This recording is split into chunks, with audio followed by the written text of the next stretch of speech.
What is going on, everybody? I hope everyone is doing well. All right, it has been a minute since my last video. So to start off this season, which has been the last couple of days have been gorgeous, and I'm taking advantage of this right now.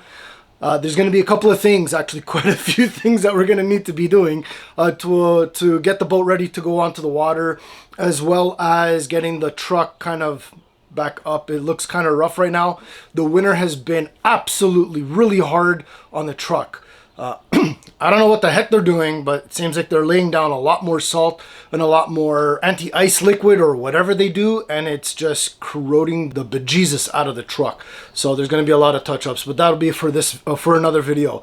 But as you can see, for the boat, we have a lot of things that we need to get done to the boat, and so let's get right into it. So today we are going to be actually installing this big box right here. Anyways, for the next couple of videos, I'm just going to really touch on this right now. We're going to be installing a hydraulic steering system. Yeah, that's right, a hydraulic steering system. None of that cable anymore. We're going to get rid of that. And then this little tiny box right here is an actual compass. Then down there, right there, this little blue bottle, the Lucas oil. That's going to be for our lower unit. That's we got to put in. Then for all of you that have been around for the video since the previous motor that I had, that should look familiar. That's a hydraulic foil. I am so for that. But today, this video that we're going to be focusing on is going to be the hydraulic system. All right, so before we open this, I want to do a full disclosure. This here, I bought with my own money. So this was not a in any shape, way, or form of sponsorship or anything. So I'm going to be giving you my honest opinion on this whole product. This is by Vevor. Now, doing my research and everything, like it seems to be a hit and miss with this company in regards of quality and durability. But we're going to find this out on our own. All right, so we got three boxes and some hoses. Okay, so we got, what is this? All right, so the manual, which is really good. We're gonna have to be going through this before we install it. The hydraulic pump mounting. Oh, this is or the template to cut out holes for the hydraulic pump, which is part of the steering. We have a filler tube, hardware. I guess we'll start with the long one. I think this one may be the hydraulic ram that actually steers the motor. Oh, it's a little tight. It's a little tight. Nice. Oh yeah, very nice. Now also to let you guys know that this one here in particular, for my motor and how thick the tilt tube is, I'll explain more about it later, but this one here is actually rated for up to 150 horsepower. All right, so this is a hydraulic lines. Nice. Oh, this must be the mounting bracket that go from underneath. Why is it galvanized? Alrighty, one thing that I already noticed and what I would have liked to see is a stainless steel bracket instead of galvanized steel. Or is that nickel plated? It's either galvanized or nickel plated. Might be nickel plated. All right, next is I'm going to assume that this is the actual pump or where the steering column is. It's actually has some weight to it. Holy mac. Oh good, it came with a key. There's a little tiny key right here for the steering wheel. I lost mine. That's good that it came with one. All right, so first thing that I'm going to do is I'm going to concentrate on taking out this whole section here.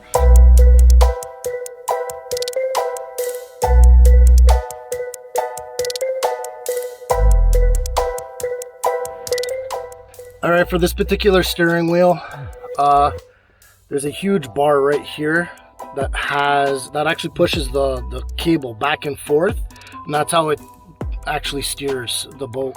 So we got to remove all this here so that way we can pull that neck right out. 7/16 nut. I'm assuming it's going to be a 7/16 on top. Not a lot of light, but yeah. So if not, I also grabbed a couple of other wrenches. But yeah.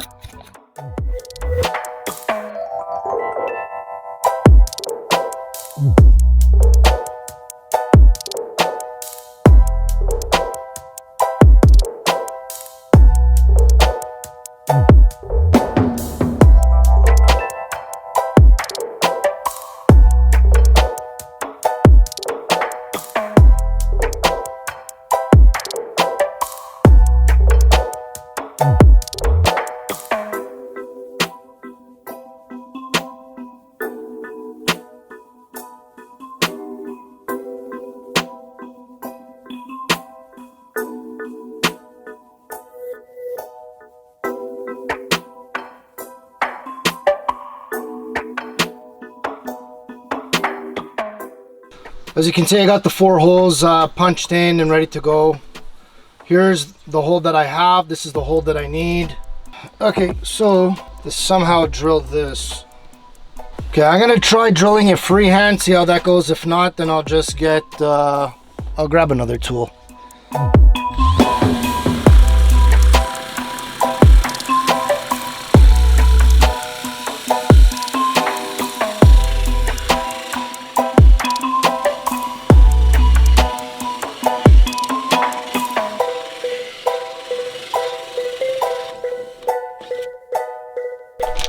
All right, let's see if this fits.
It is about that time now where we are going to be working on the helm side of everything.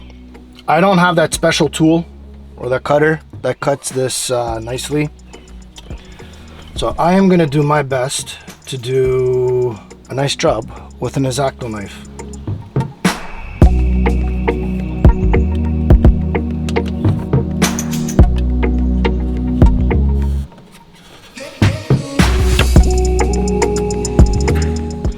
Also, what I did was before I cut this, the tube had like a red and a black, or sorry, red and a blue cap that coincided with the red and blue cap on the at the other end. So I had red electrical tape, so what I just did was to identify which tube is red, I just put the red electrical tape on there.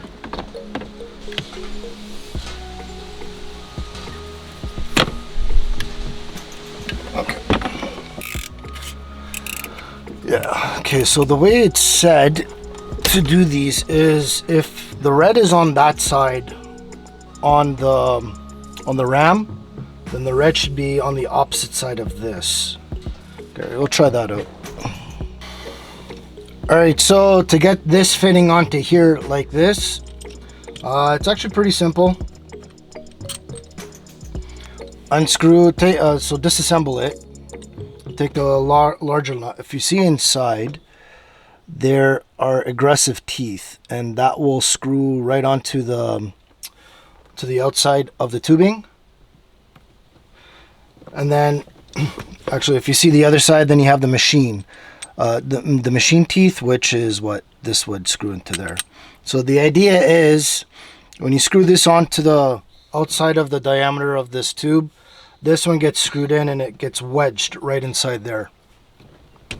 So that's what we're gonna do. The way I'm doing it is start it by hand.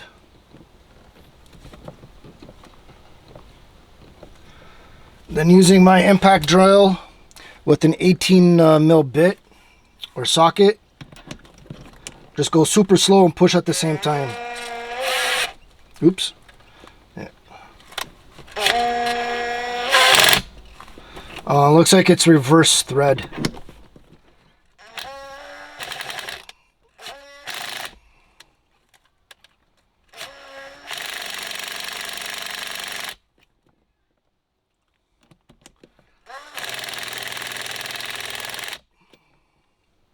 There it is.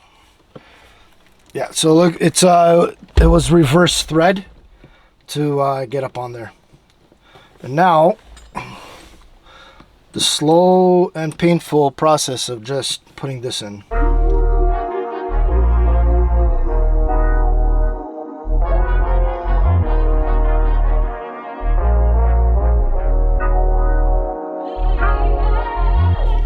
All right, so the way that this piece is designed, we're gonna end up putting that on the back side.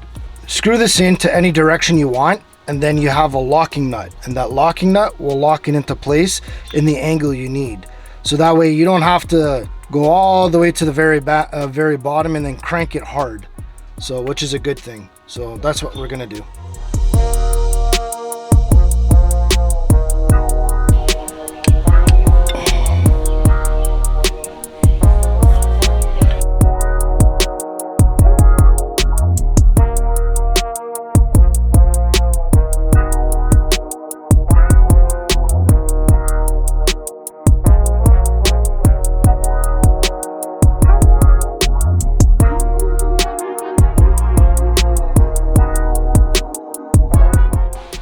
All right, it's in. As you can see, I almost forgot the backing plate, but backing plate's in. And now what we need to do is, oh, thank you. What we need to do is add these ones and then the locking nuts, which is the nylock. So I'm gonna do that. That's gonna be fun.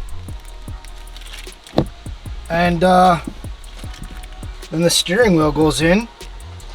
Then we can start filling up with fluid. That's something else that I need to do some research on. So when we get to there. Yeah, so I'm gonna take a break and then get at this. Okay, see you back in like 2 seconds.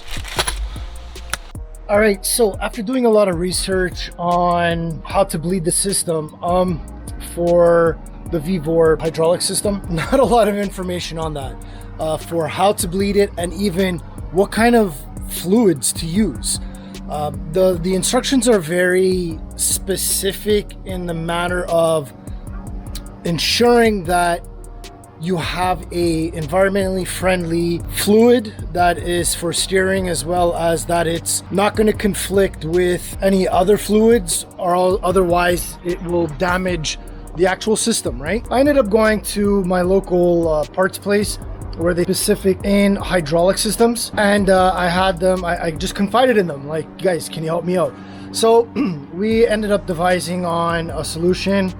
I'm not going to suggest what I'm going to be using. Many reasons for that. The major reason is because, you know what, if you end up deciding to use the wrong system or the wrong fluids, and it does conflict with what Vevor is actually saying, what not to use or what to use, then they won't cover in warranty. So the best thing that I can suggest is to find a hydraulic place near you and take the manual with you and go talk to them and see what they suggest, because those guys are professionals. So that's what I did. And anyway, so we are gonna fill up the system. And like I said, the manual is not very detailed in the manners of the methods on how to bleed the system.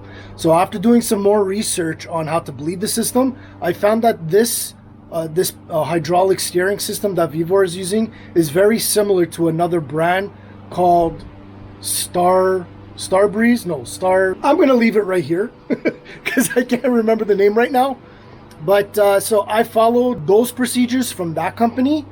And yeah, there's a lot of information on that. So if you guys want to go ahead and see, I think there was one video. You know what? I'm just going to leave it in the description below, the link to the video that I watched.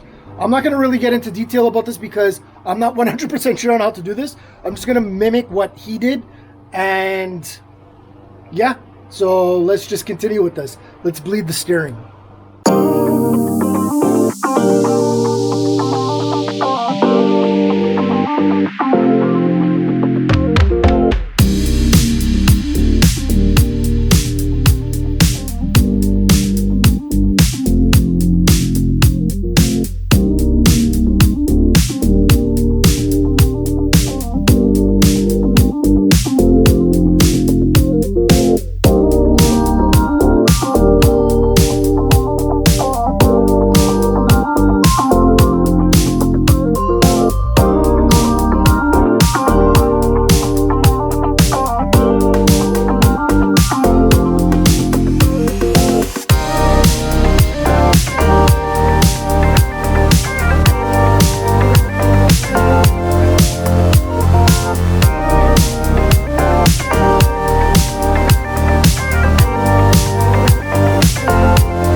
Alright, so it looks like it worked. Super happy. The only thing that I have left to do is actually tighten the nut on the steering wheel, and that's it. We're gonna go try it out in the water, give it a test run, see how it works. I ended up using 3 quarts of the fluid. It looks like I only really wasted only 1 quart just to get all of the fluids into the system. And then the other 2 I was just using as priming, as you saw. As I was bleeding the system, I was dumping it back into the empty bottle so that I can reuse it. And all I just did was went to one side, just turn, made sure that the bottle was, I used, before I started turning at the end there, I made sure that I had a full bottle of the fluid, so that way I can keep turning until all the air is out of the line, and I know that the fluid is being dumped into the empty container, and then I repeated that exact same thing going the other way. So like I said, it looked like it worked. So that is it for the video. I hope you enjoyed it. Later on, I'll do like an opinion on this hydraulic steering system from Vevor. We'll see how it goes. So far, like I said, in regards to the installation, the installation manual is very minimal, and there's not much information on it. It's very simple. I googled just a hydraulic steering system for like 100 horsepower or 60 horsepower, and that other company, I still can't remember, came up. So I hope you enjoyed the video. If this is the kind of stuff that you like, why don't you go ahead, think about subscribing. Don't forget to hit the notification bell so that way you are notified every time we release a new video. Until the next time, who knows, maybe we'll see you out there.